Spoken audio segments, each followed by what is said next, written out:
Somali refugee Shamsa Aden is grateful her son Abdullahi is alive. But their story is one of survival and death.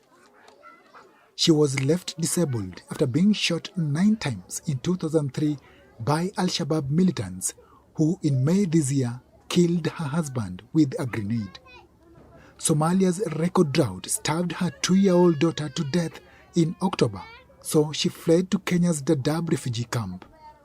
Then, a cholera and measles outbreak killed her 4-year-old daughter in November, and cholera sickened Abdullahi, who is still recovering.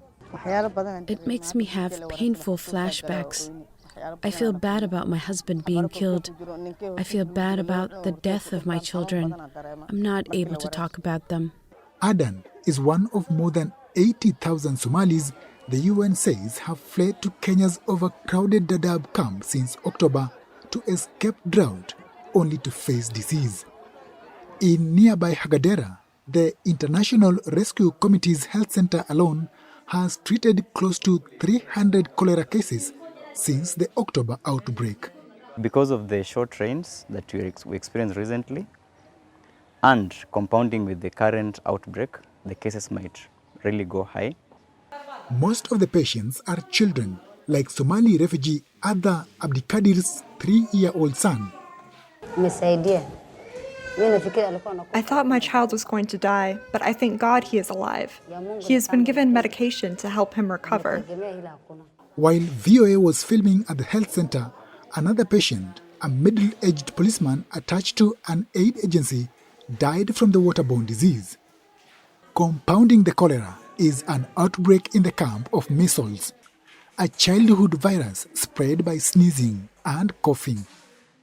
With thousands more Somali refugees expected to flee drought, aid groups say outbreaks of infectious diseases like cholera and measles could strain the camp's healthcare.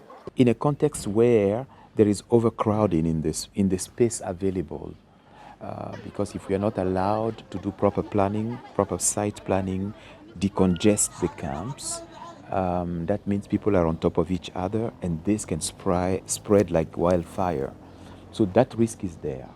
And the only way to mitigate it is more attention. Medics note children malnourished by drought-induced hunger are more vulnerable to disease. Meanwhile, Kenya's government and aid groups say they are mobilizing resources to try tackle the twin outbreaks. Juma Majanga for VOA News, Dadaab Refugee Camp, Kenya.